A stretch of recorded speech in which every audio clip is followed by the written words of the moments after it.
handle today.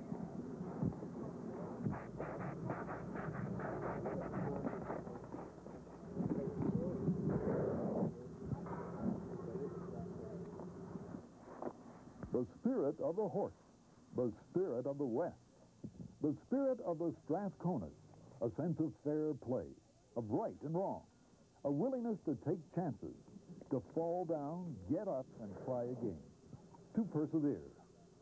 The same spirit that inspires men like Calgary native Master Corporal Neil Rooker, ride master of the Lord Strathcona's Horse Royal Canadians Mounted Troop, the only regular forces cavalry unit in Western Canada. The Mounted Troop musical ride is more than just spit and polish, more than just pomp and ceremony, more than just a face for the public.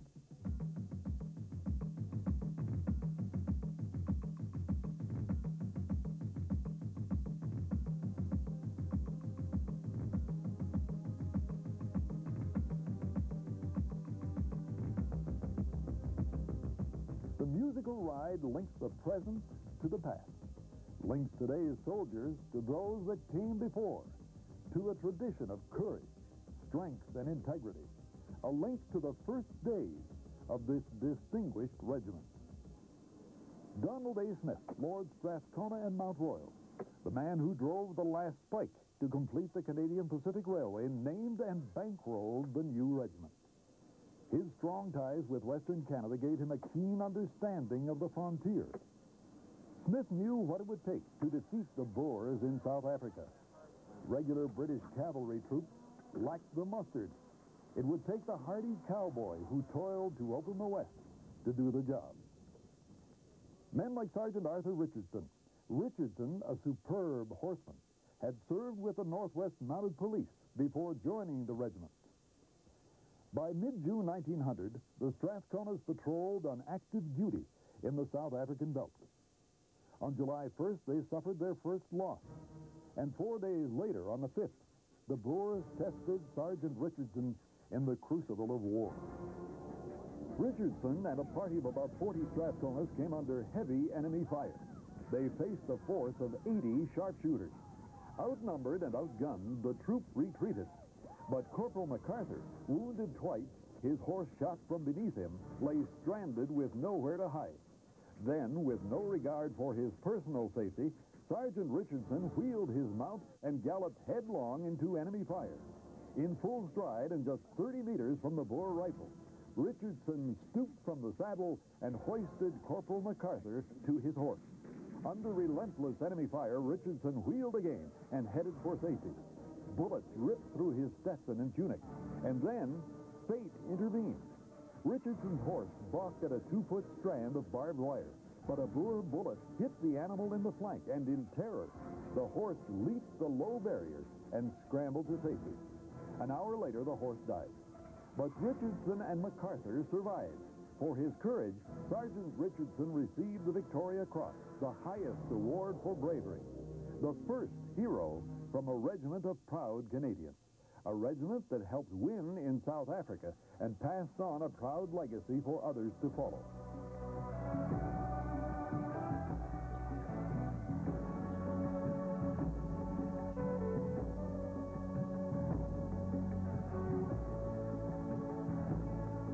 The spirit of past Strathconas resonates in the present, in every member of the mounted troop. For today's cavalry soldier, the job is much the same.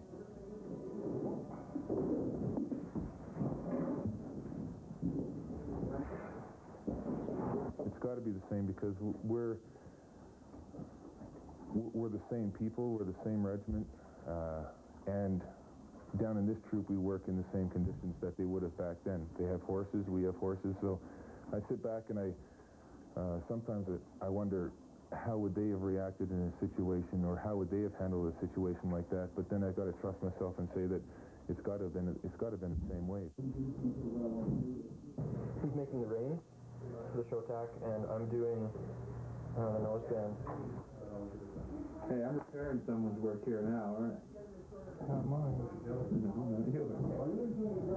It gets frustrating when it doesn't work out right. Stitching can take quite a bit of time. If you're trying to push the needle and you're forcing it, the needles are sharp enough they'll jam right through your fingers. So.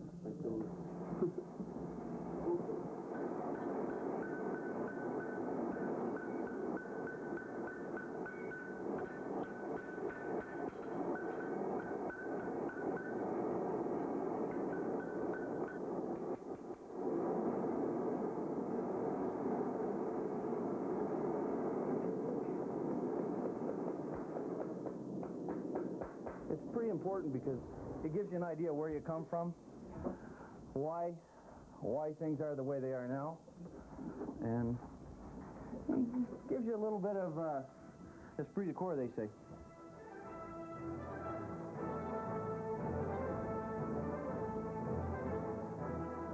The military has been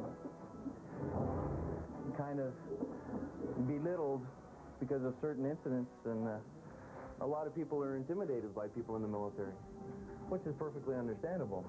But taking horses out to the public, it gives them a different view and different concept, and it's exciting, it's enticing, and you usually have some pretty interesting conversations. I would say, given the conditions where the original Strathconas were recruited from, they were cowboys off the land. They were guys that spent 14 to 20 hours a day in a saddle. So when they take these guys off the plains and they recruit them into a regiment, man, that must have been, they must have been some solid soldiers back then. Solid soldiers, like the men who joined the Strathconas to fight the First World War. The regiment left for overseas early on, but horses had no place in trench warfare. The Strathconas, forced to stay in England, could only worry and wait while their Canadian comrades fell victim to the war's first poison gas attack at Ypres, Belgium in April 1915. Frustrated, the Strathconas demanded to join the fray. Leaving their mounts behind, they left for France to serve as foot soldiers. By late May 1915, they were waist-deep in war on the front line. They slogged through one campaign after another. The casualties and the battle honors mounted. The regiment's reputation for gallantry and grit under fire continued to grow. By 1917, with an increased need for mobile forces, the Strathconas were reunited with their mounts and became a cavalry unit once again. On March 27, 1917, in Guyancourt, France, the most famous Strathcona, Lieutenant Fred Harvey, won the Victoria Cross for courage under fire, risking his life to save his troopers from certain annihilation. He later rose to the rank of brigadier, and the regiment named its Calgary home in his honor, Harvey Barracks. Just over a year later, on March 30th, 1918, another Strathcona, Lieutenant Gordon Flowerdew, won the Victoria Cross in what many consider the finest hour in regimental history, the Battle of Moray Wood. Flowerdew had been an Okanagan fruit farmer before the war, but at Moray Wood he displayed the finest in dashing cavalry leadership and tradition. His charge against two lines of heavily armed Germans stopped the advance and helped the Canadians to win the battle. At the end of the day, almost half the regiment, 157 men, had been killed or wounded, including Gordon Flowerdew, his Victoria Cross awarded posthumously. The next day, in the battle for Rifle Wood, another 82 Strathconas were killed or wounded, but their courage, strength, and determination played a critical role in the Allied victory in World War I. When steel cavalry returns, from the thunder of hooves to the rumble of tanks.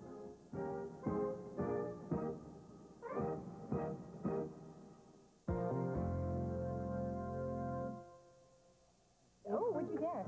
Chicken nugget. Huh? Wendy's 6-piece crispy chicken nuggets are such a great deal at $1.99.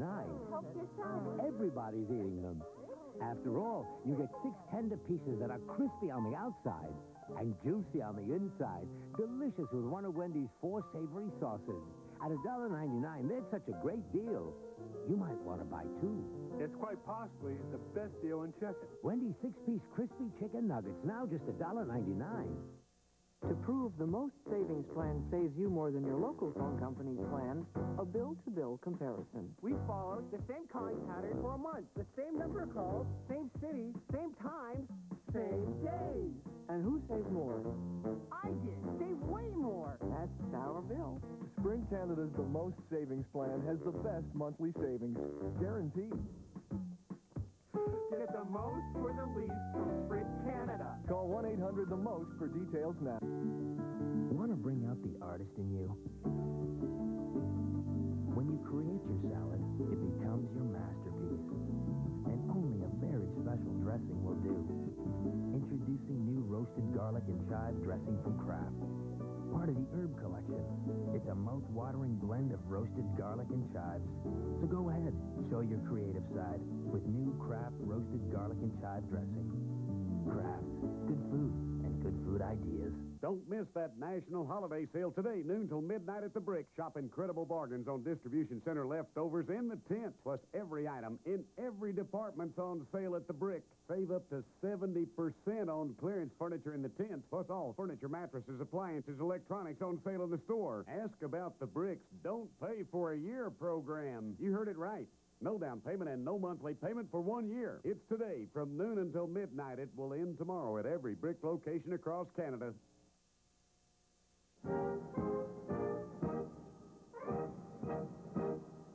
Hey, 1-400!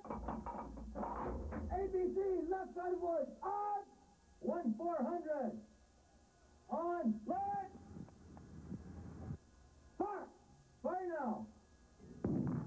Right now! Line! In the current edition of the Lord Strathcona's horse, horses make way for horsepower.